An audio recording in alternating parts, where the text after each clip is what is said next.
할렐루야. 오늘 목요일 새벽에 오신 여러분을 환영하고 축복합니다. 우리 한번 인사 한번 나누겠습니다. 잘 오셨습니다. 은혜 받으십시다. 예. 오늘 시편 17편 말씀의 제목을 억울할 때 드리는 기도라고 이렇게 한번 잡아보았습니다. 억울한 일을 당할 때가 있다라고 하는 것이죠. 여러분은 억울한 일을 당할 때 어떻게 하십니까?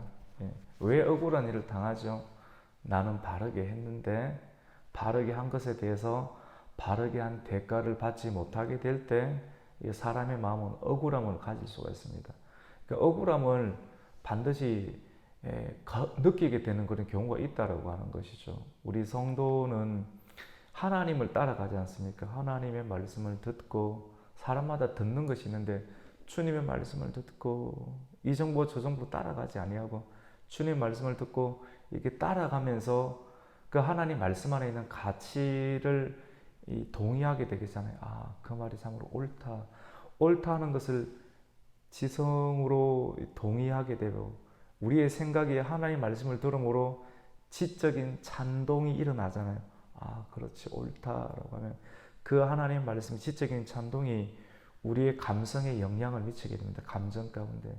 이 감정은 내 뜻, 내가 원하는 것, 다 구별되어져 있는 그 상황 가운데 있는데 지적으로 찬동, 그렇지라고 하는 것이 들어오게 되면 우리의 감정에 영향력을 미치게 되고 감정의 영향력을 깊이 미쳐지는 그런 성화되는 단계를 통해서 우리의 삶을 한번 움직여 볼까라고 촉구하는 그런 두려움을 이기게 되는 의지적 단계로 이 사람은 나아가게 되는데 이러한 일련의 과정들을 통해서 하나님의 가치를 삶 가운데 실현하게 되겠죠. 예를 들어서 하나님을 따라가는 사람들은 좀 따뜻하지 않습니까?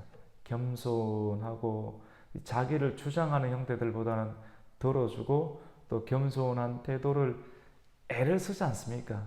애를 쓰고 또 노력을 하고 또 온유한 가치. 사실 이 가치가 남달라요. 아주 좀 특별하고 남달라서 표가 납니다. 이렇게 주님 말씀으로 영혼과 몸이 좀 변화가 되면 세상에서 부딪히는 그런 사람들과는 다르다, 좀 남다르다는 것을 경험하게 되고 나도 저렇게 되어야지라고 하는 그런 마음들을 이렇게 가지게 되는데 이렇게 좋게 여겨지는 사람들이 만나는 경우도 있지만도 이것을 보고 분명하게 시기하는 상황을 경험하게 돼요. 그래서 겸손하게 하고 따뜻하게 하고 또 온유하게 하고 하나님의 의로운 가치를 드러내게 될 때 이 상황에 대해서 다 박수와 칭찬을 받지 못하고 이 상황에 대해서 갈등을 경험하게 되는데 시기심에 사로잡힌 사람들이 이 상황을 이렇게 함부로 대하게 될 때 심각한 타격을 입게 됩니다. 사실은 겸손한 가치를 드러낸다는 것 자체가 하나님의 은혜라고 충분하게 이렇게 되어서 나오는 경우도 사실은 있지만도 겸손한 가치를 드러낸다는 것이 나를 죽이는 과정で에너지가 많이 드러나잖아요. 그런데 옆에서 이 부채질을 하고 부추기는 형태, 사실은 나도 막 자기 자신을 드러내고 싶은 것이 있는데 하나님의 성령에 의지해서 꼭 누르고 있고 따라가는데 함부로 들어올 때 이 갈등, 또 억울한 상황이 확 올라오게 돼요. 누구나 그렇죠. 이때 어떻게 할 건가? 이 억울한 상황을 빨리빨리 해석하고 변화시키고 억누르고 또 변환시키는 그런 과정들이 있지 아니하면 폭발이 일어나든지 아니면 억지로 참다가 내 스스로 그것이 다운이 돼버리든지 이런 경우들이 있는데 이러한 과정을 예수님을 믿고 신앙생활을 하는 과정 가운데 이 부분들에 대해서 말씀의 지도를 받고 처리해내는 과정들이 올바른 형태로 나타나지 아니하면 삐뚤어지는 형태, 과격한 형태, 아니면 스스로 억지로 참다가 자기 자신만이 동굴 안에 들어가는 형태로 전락해버리는 경우가 나타날 수가 있습니다. 오늘 시편 17편 말씀을 통하여서 하나님을 따라가고 예수님을 따라가고 주님의 가치를 본받아서 가치를 실현하는 상황 가운데 가치의 부딪힘, 충돌, 문화 충돌, 가치의 충돌을 경험하게 될 때 이 상황을 억울함을 어떻게 다스려야 하는가? 사실 성도의 다스림은 이 기도거든요. 기도. 그래서 억울함을 다스리는 그런 기도의 내용들을 우리가 다윗의 본을 통해서 보면서 그의 삶이 만만한 상황이 아니고 우리가 인정되잖아요. 아, 그렇지. 다윗은 일반적 사람이 아니고 많은 고통을 당했고 그 상황 가운데서 절한 기도를 드렸으니까 우리가 따라갈 수 있다라고 하는 그런 찬동을 가지고 그것을 가지고 이제 기도로 풀어내야 돼요. 근데 여러분 오늘날 많은 사람들이 기도에 관한 부분들을 좀 염두 있게 보아야 됩니다. 기도는 예배를 마치고 기도하는 그런 시간들도 기도가 많습니다. 그런데 이 기도가 삶 가운데 계속해서 실질적인 기도의 상황으로 이어지지 아니하면 착각 속에 빠져버리는 경향이 많이 있습니다. 좋은 말씀을 들었고 그 들은 그만큼 내 상황이 그렇다라고 인지될 수 있는 경향이 있는데 실제는 그렇지가 않습니다. 이것을 몸에 집어넣고 스스로 운동을 해내야 됩니다. 운동을 해가 군사를 빼내야 됩니다. 영적인 군사를 지속적으로 빼내는 만큼 열심히 하는 만큼 환난과 또 애매한 상황으로 들어오는 상황들을 이겨낼 수 있는 내적 힘이 기도한 사람만에게서만 나올 수 있습니다. 듣기만 들어서는 절대로 그것이 안 될 수가 있다는 것을 우리가 또 발견하게 되는데요. 그러면 이러한 경우 억울함을 풀어내야 되는데 오늘 다윗이 억울함을 풀어내고 또 해결하는 그런 기도를 드립니다. 억울함에 대해서 여러분 단순하게 직면하게 되면 사람이 이제 원통합니다. 원통한 상황을 빨리 해결 안 하면 이것이 자기 형태로 변하다. 예를 들어서 분노가 착 일어나는데 분노를 정상적으로 처리해내지 아니하면 그 사람에 대한 내 판단으로 고정시켜버리는 경우가 있습니다.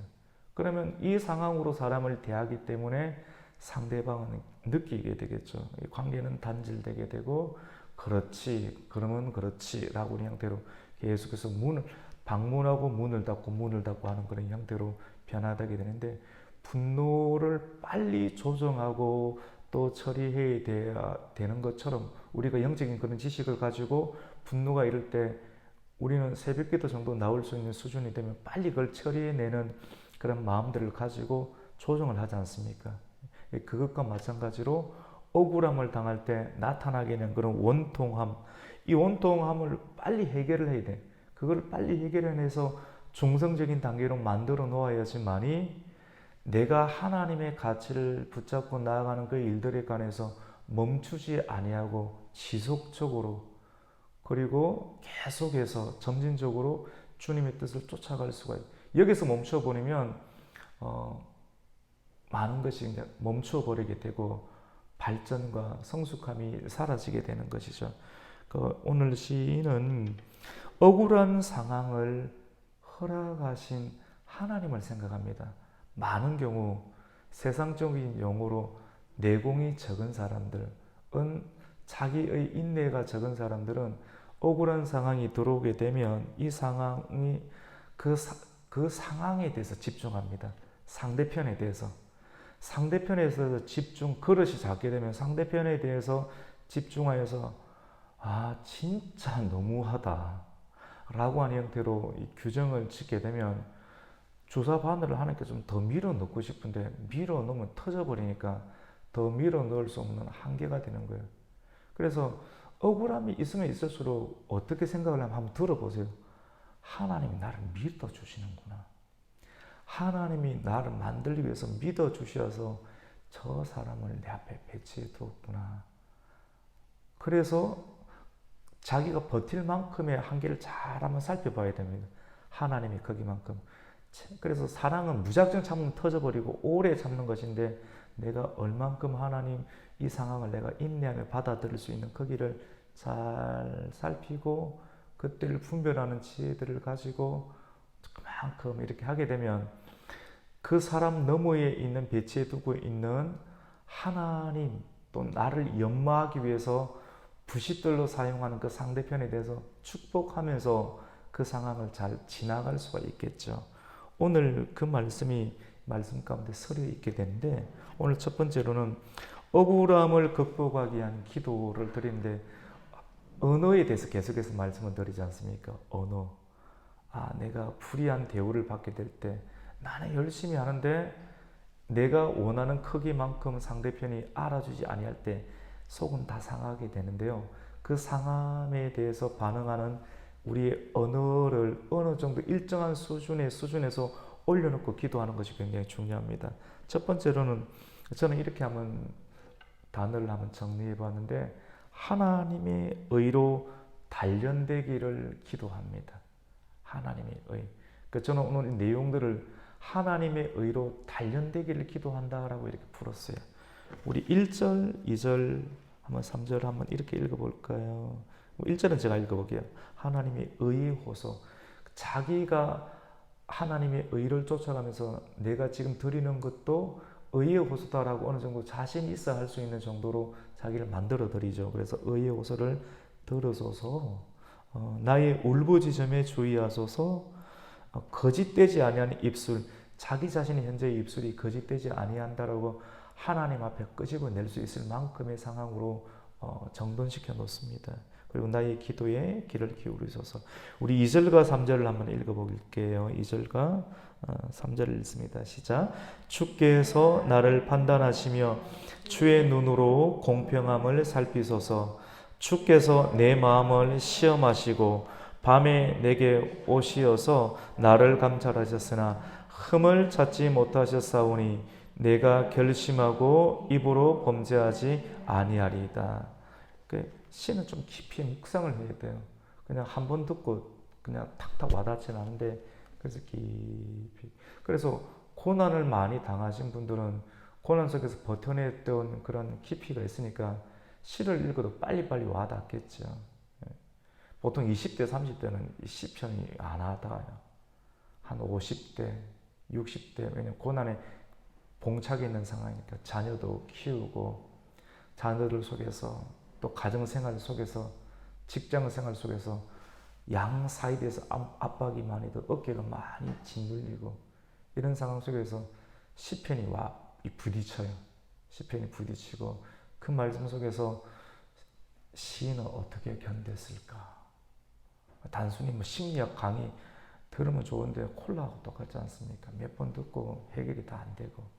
근데 결국 말씀은 자기 자신이 참여하게 만들고 움직이게 만드는 그런 상황이 있으니 그 말씀을 계속해서 끌려가는 겁니다. 그래서 사실 굉장히 좋은 겁니다. 말씀에서 이끌려가는 그런 상황들은 가장 합당한 올바른 길이라 볼 수가 있는데, 오늘 하나님의 의로 단련되기를 기도하는 3절 보세요. 주께서 내 마음을 시험한대요. 그래도 하나님에서 수준이 낮으면 확 세게 말해버릴 수 있는데, 굉장히 언어가 정제되어 있죠. 맞죠? 그래도 주님께서 내 마음을 시험하시고, 굉장히 사실은 직접적인 언어이기도 해요. 그리고 밤에 찾아오시어서 나를 감찰하셨으니, 잘하고 있는지 막 감찰해요. 몰래 하나님이 막 뒤에서 감찰하고 있고 막 조종하는 것 같아요.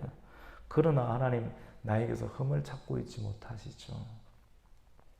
내가 결심하고 입으로 범죄하지 않겠습니다 라고 현재의 상황이 참새 한 마리도 전깃줄에서 떨어뜨리시는, 허락하시는 분이 하나님이신데, 내가 하나님의 종인데 하나님의 종 옆에 일어나는 그 상황을 하나님 모를 리가 없지 않나요? 나 지금 여기까지 와 있어요.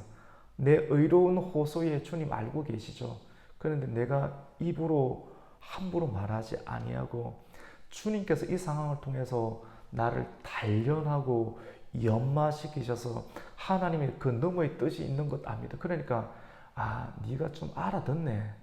내가 너에게 고통을 주고 시험을 하라는 거 알아듣네. 알아듣게 되면 그 다음 상황이 이루어져. 근데 인간이기 때문에 이렇게 하나님과의 연락하는 수준으로 자기를 올려드리는 거예요. 그러니까 하나님이 더 가까이 와 있다라고 하는 상황을 시인에게 계속해서 허락해 주겠죠. 시인은 그걸 원하면서 하나님께 기도합니다. 근데 고통스러워요. 사실은 그 상황과 그 상황의 주변에 항상 사람이 있지 않습니까?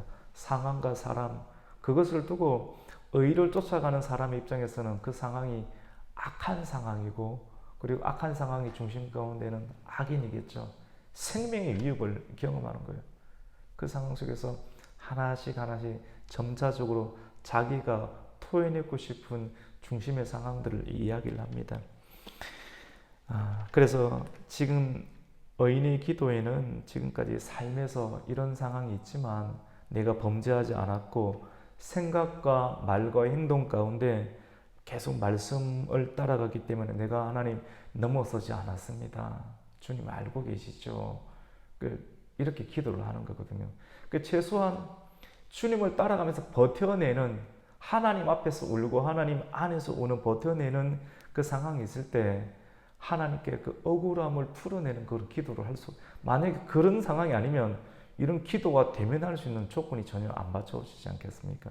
이게 두 번째로는 어떻게 기도하냐면 주님의 기이한 사랑을 나타내 주셔서, 지금 이 상황 내가 끝까지 버티고 있는데 난 한계가 있습니다. 이제는 주님의 사랑이 나타나야 되지 않겠습니까? 그러니까 하나님만이 하실 수 있는 일들을 하나님께 지혜롭게 요구하는 겁니다. 여러분, 남편 움직일 때 어떻게 움직이게 됩니까? 내 아내 움직일 때 어떻게 움직이게 됩니까? 가장 남편이 반응할 수 있는 그 상황을 이야기를 하잖아요. 성도가 하나님 움직일 때 하나님께서 가장 기뻐할 수 있는 언어들을 알아야, 하나님을 사랑한다면 하나님 뭐에 반응하실 수 있는지 굉장히 지혜가 필요하거든요. 근데 그 상황, 사람이 되게 힘들고 낙심이 되고 곤란할 때는 그 상황을 못 만들어내요. 슬기로운 열천에는 기름을 준비하죠. 극한 상황 가운데서 그것을 놓치지 말아야 돼요. 그걸 붙잡고 있어야 돼요. 가치, 부드러움, 따뜻함. 사단은 그걸 깨버리려고 해요. 근데 끝까지 그 5명의 슬기로운 처녀가 붙잡고 있는 그 상황처럼 다윗은 억울한 상황 가운데서도 하나님의 가치를 가지고 하나님의 기이한 사랑을 하나님 이 상황 가운데 나타낼 수 있지 않겠습니까? 라고 하나님이 긴급하게 자기의 상황 가운데 내려올 수 있도록 지혜롭게 하나님을 요구하고 하나님의 은총을 요구하는 다윗의 모습을 보게 되는데요. 여러분, 억울한 일을 당할 때 가장 먼저 하나님께 피해야 됩니다.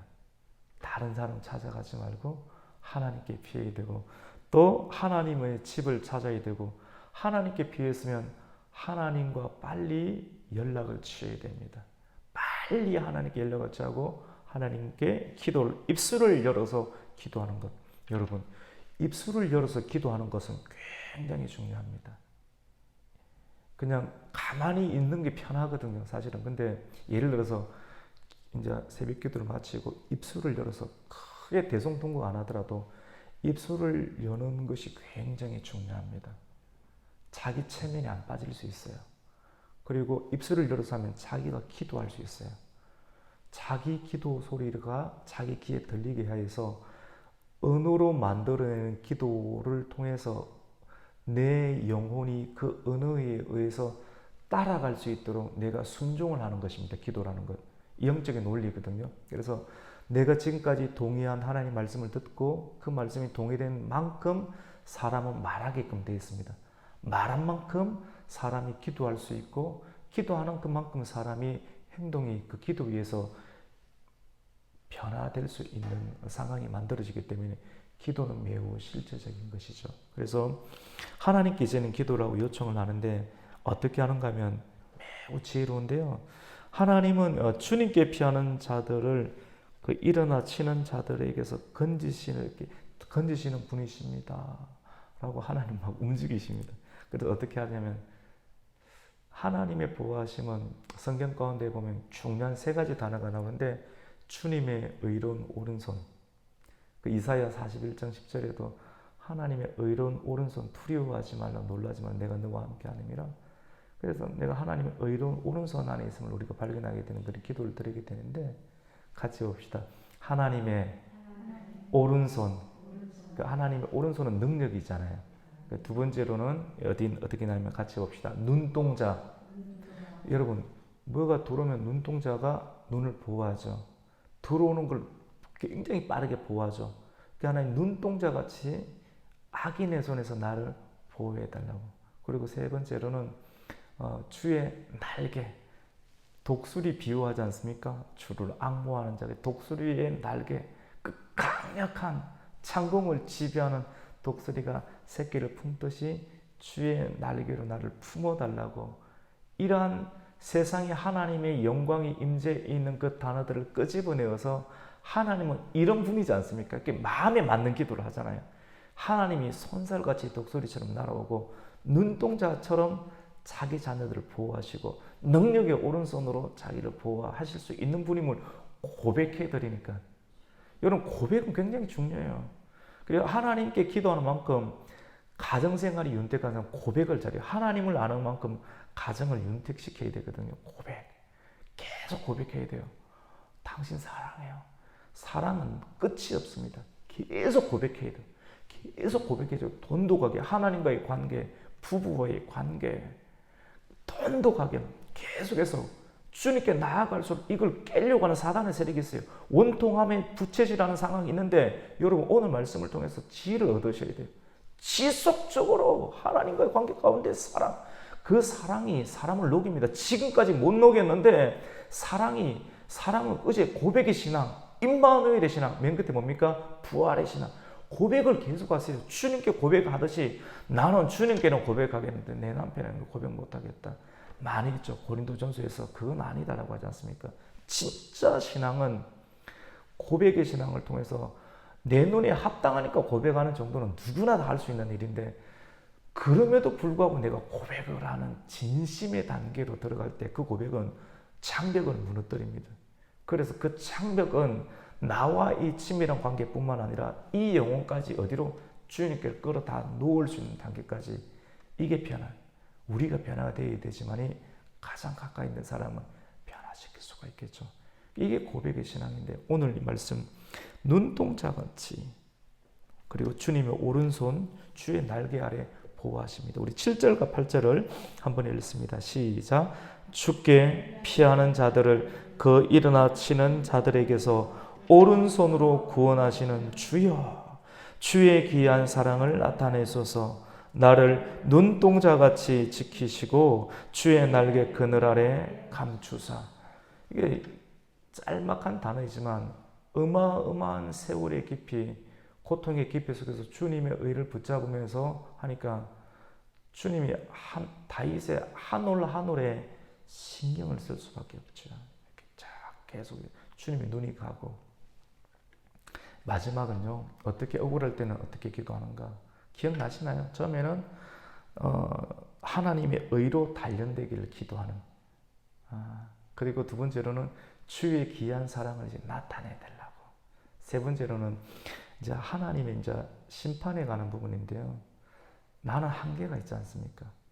그래서 하나님의 속성을 우리는 하나님의 사랑과 공의라고 하는데, 사랑과 공의, 물론 이건 표면적으로 십자가로 드러나는 것인데, 십자가. 어제 우리 수요 강의 말씀 가운데도 하나님은 사랑하니까 용서해 주시는데 그 공의가 드러나서 다윗은 용서는 받지만 용서 이후에 자기의 자녀들로부터 배신을 당합니다. 자기 몸으로 나왔던 압살롬이 백주 되내자 자기의 처들을 기가 막히게 막 쓰러지기 일곱 직전입니다. 이 남일이 아니잖아요. 쓰러집니다. 우리 신앙생활한 우리들도 자녀 때문에 신경 많이 쓰는데 이렇게 휘청휘청하면서 주님을 찾는 겁니다. 주님을 의지하고. 안 그러면 주님을 의지할 길이 없는 겁니다. 이 공의, 여러분, 공의가 언제 드러나느냐면 사랑을 충분하게 했을 때, 사랑을 충분하게 하고 끝까지 하나님의 의에 붙잡혀서 남은 나한테 함부로 하는데 내가 함부로 하지 않고 끝까지 미소 짓고. 우리 지금 교회 새벽기도 나오시는 분은 빈말은 아니라 보통 분들이 아니시거든요. 사실 그래요. 그냥 아이고 이렇게만 해주는 정도의 그렇게 마음들이 많은데, 말씀 그 자체를 받을 수 있는 분들은 보통 분들이 아니는 걸 저도 압니다, 사실은. 근데 여러분, 이 공의 사랑을 계속 하다 보면 막 함부로 살고 싶고 함부로 하고 싶은데 한계가 옵니다. 이제 더 이상 버틸 수 없을 때 어떻게 하냐면 하나님 이제 기이한 사랑을 나타내 주세요. 나는 한계에 있습니다. 기이한 하나님은 이러지도 못하게 하고 주의 종이니까 주의 기름 부음 받은 종이 나에게 해코지한다고 해서 내가 죽일 기회는 있지만도 내가 선택하지 아니하고 말씀을 선택해서 나는 옷자락만 비었는데 이것도 너무 아픈데 계속해서 이 사람은 이것도 알지 못하고 함부로 더 들어오는데 어떻게 해야 되냐고. 근데 이런 기도 없으면 사람이 우울증, 공황장애, 심각한 정신 충격, 자아가 분열되고 이중구조로 바뀌어버리는 심각한 상태로 들어오거든요. 근데 이거 풀어내야 돼요. 하나님의 차원 가운데 풀어내고 치유를 받고 영적으로 치유받는 것이 기도만으로 아니라 하나님께 기도와 세계를 통해서 표현했던 다양한 현실 세계 가운데서도 필요한 우리가 뭐 병원에 가기도 하고 때로는 약물로 치유받기도 하고 다양한 상황을 우리가 구사할 수가 있어야 되는데 그것이 나쁜 것이 아닙니다. 그 말씀을 통해서 그걸 깨달아 알게 되는 것이죠. 다윗은 맨 끝에 어떻게 기도를 하냐면 하나님 내가 이렇게까지 했고 주님 알고 계시오니 이제 주님의 나타나 주시옵소서. 사실 이 말은 무슨 말이냐면 굉장히 정제된 언어로 하는 것인데 이제 하나님 이제 나설 때가 됐지 않습니까? 라고 그렇게 지혜롭게 기도를 하게 됩니다. 심판을 요청하는 것이죠. 하나님의 심판. 근데 이 정도 수준까지 가려고 하면 막 입에 불이 나오고 막 살기가 등등한 상태에서 심판을 요청하면 하나님이 안 오시거든요. 근데 주님께 완전 힘이 빠져 있어요. 내가 하지 아니하고 끝까지 주님의 귀한 사랑을 요구하고 힘이 빠진 상태에서 하나님 이제 하셔야 되지 않습니까? 이 단계에 되면 살며시 주님이 역사하시겠죠. 우리 13절 말씀 같이 한번 읽어보겠습니다. 시작. 여호와여 일어나 그를 대항하여 넘어뜨리시고 주의 칼로 악인에게서 나의 영혼을 구원하소서. 굉장히 센 말을 할 때는 낮추고 약하게 해야 됩니다. 센 말을 할 때 그것도 지혜겠죠. 말씀 속에 있는 그 지혜. 여러분 오늘 말씀 가운데 보면 악인의 형태를 규정해요. 악인의 형태를 규정하는데 오늘 본문에서 규정하는 악인의 형태는 하나님 나라의 분깃이 없는 사람. 그러니까 이 영역을 다윗은 안 거예요. 하나님 말씀 순종하면서. 그러니까 그것을 성경에 기록하게 두고 있습니다. 어제 하나님의 기업, 분깃, 산업이란 부분 여러분 기억나세요? 우리의 분깃은 어디에 있습니까? 우리의 기업은 하나님 나의 영원하신 기업, 생명보다 귀하다. 이 땅에서도 우리의 기업이 있어요. 근데 다윗은 하나님 말씀을 쫓아가면서 하나님 의를 붙잡으면서 나타나게 된 영적인 반응을 경험을 하면서 무엇이 악인인지를 알았어요. 웬만한 사람들은 내 편을 들어주지 아니하는 나와 반대되는 의견을 가진 사람을 악인으로 규정하지만 이 정도 수준이 아니에요. 다윗의 고백 가운데 악인에 대한 규정은 이 땅에 있는 분깃이 전부라고 여기면서 만족하고 있는 사람들은 궁극적으로 하나님의 편에 서지 않고 하나님의 가치를 진멸하는 사람임을 경험하게 되었던 거예요. 그래서 그 내용을 기록을 하고 있습니다. 우리 14절 말씀 같이 한번 읽겠습니다. 시작. 여호와여 이 세상에 살아있는 동안 그들의 분깃을 받은 사람에게 주의 손으로 나를 구하소서. 그들은 주의 제물로 배를 채우고 자녀로 만족하고 그들의 남은 산업을 그들의 어린아이들에게 물려주는 자니이다. 그렇죠 여러분. 불신자는 내세의 분깃이 없어요. 이 세상에서만 분깃이 있습니다. 주식도 있고 정권도 있고 부동산도 많습니다. 이 부자죠. 그들은 하나님이 주신 재물을 가지고 자기 배를 채우려고 하고 자기 자녀로 만족하고 자기 자녀에게 세습하고 자기 자녀에게 물려주는 것일 것입니다. 이렇게 가지고 있고 물려주는 사람들의 형태, 우리는 은근히 부러워하죠. 부가 있으니까. 이런 사람들은 하나님을 따르지 않는다라고 하는 것이에요. 그 하나님 따른 사람을 계속해서 양초처럼 쓰고 하나님께 드리고 하니까 심령이 가난할 수, 그러니까 천국은 네 것이다. 근데 끝까지 하나님의 말씀이 있지만도 왜 부자는 지옥 같다라고 부자와 나사로 비유를 하겠습니까? 끊임없이 이 세상이 분깃이 잘 모두인 것을 알고 하나님 나라의 분깃 기업 가운데 투자하지 아니하고 섬기지 아니하니까 하나님께 가도 의복이 없는 것이죠. 그러니까 지옥에 가 있는 겁니다. 그 비유 가운데. 성도는 내세의 분깃을 굉장히 중요하게 여깁니다. 내세, 영원한 세상 가운데서 우리가 얻을 수 있을까? 심어야 되는 거예요. 성품도 심는 겁니다.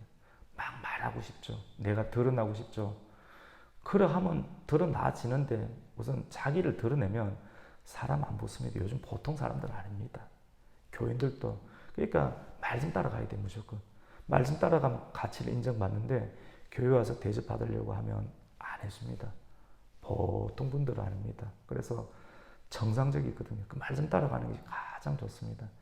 말씀이 쌓일수록 더 낮아지고 없어지고, 그래서 시인은 오늘 15절 마지막 절 가운데 어떻게 노래하느냐면, 나는 의로운 중에 주의 얼굴을 배우리니 깰 때의 주의 형상으로 만족한다. 그러니까 성도의 기쁨과 만족은 하나님의 의를 구하는 거예요. 하나님의 의니까 자기가 자신이 뭐 한 거 자꾸 지워버리세요. 기억하고 있으면 그것이 족쇄가 됩니다. 발목 잡고 대우도 못 받습니다. 그래서 의로운 중에 하나님의 의를 기뻐하니까 자기를 피우고 있는 듯 없는 듯, 사실은 쉽지가 않죠.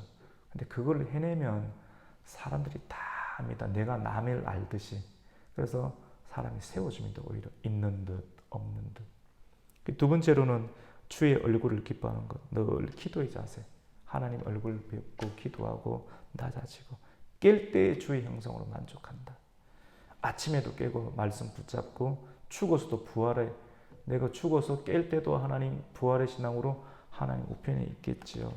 그것으로 인해서 나는 만족하면서 이 상황을 버텨내겠습니다.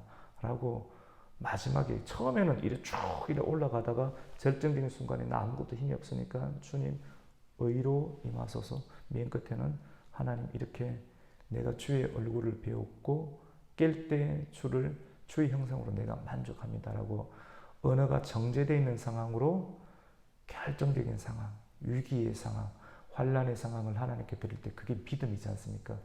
그 믿음으로 의인은 살고 믿음을 보일 때 하나님의 영광은 임재하여 주시는 줄로 믿습니다.